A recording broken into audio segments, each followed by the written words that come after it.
So everything with this finding bike parts thing, you know, it's a trade-off. Almost every time you're trading one thing for another, you know. So with this, what we got is a much better hub. So this is a DR hub, heavy-duty downhill, or not downhill, but heavy-duty mountain bike stuff from Shimano. Higher flange, which means I got shorter spokes. It's going to be a stiffer, better wheel. These Rhino light hubs I've had before on another bike. Yeah, there we go. Rhino light. I can't see it, but Rhino light, they're pretty good. Get them on at least to a good hub, they're pretty bomb-proof. It is not a hub or a rim for a disc brake, but it's a disc brake hub, so it has a machined brake surface. And it's got this 34 tooth cassette, which was the main reason I wanted it. Plus it's got good sealed bearings instead of the loose cage bearings, or the loose ball bearings. And the bearings in that other hub were pretty much shot.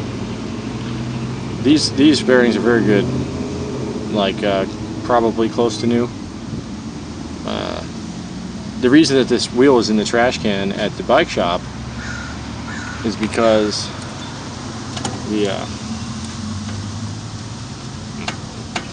stuck on the bag here.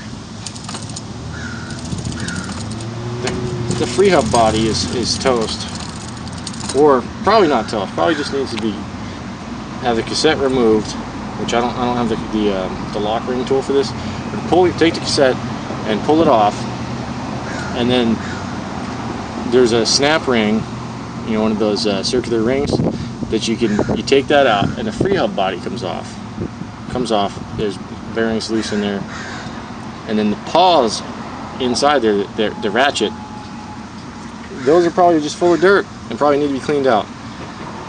But the bike shop saw a sucker, most likely, and sold him a new wheel. There's nothing wrong with this wheel,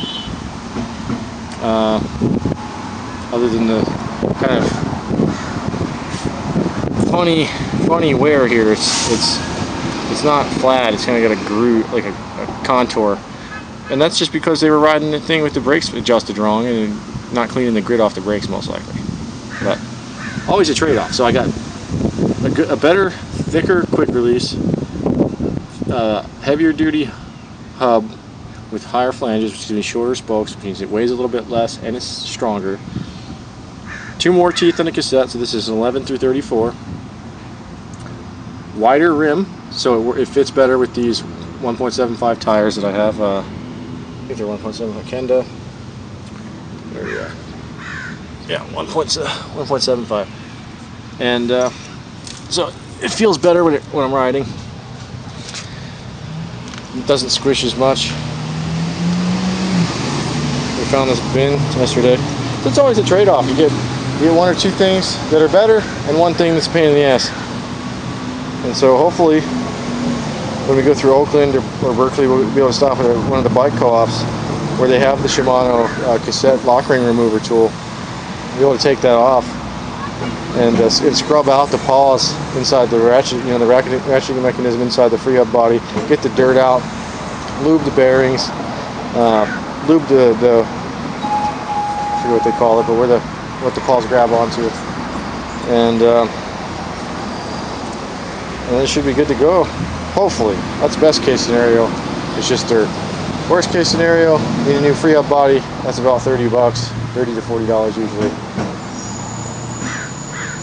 But it's getting us closer. You know, if I end up keeping this bike, which I'm probably going to, unless we just come across a whole bunch of money sometime soon, or I get a good job, which I'm hunting, but you know, it's hard to do a software interview when you're filthy and smell like you've been riding your bike for a month, which I have. So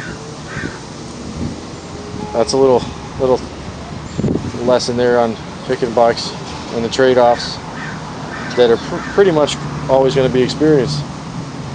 Just waiting for Brian to come out of the Five Guys and get some water, and then we're going to continue on. We're about 20 miles. He says 18 miles. We're in Hayward, which is not turning out to be a pretty shitty place to be. Not our town. We weren't planning on stopping here anyway, but it's filthy. Huge police department for a little tiny town, and lots of gangsters walking around, I guess. So we have about 2 hours to Berkeley, and the app came back to showing us directions.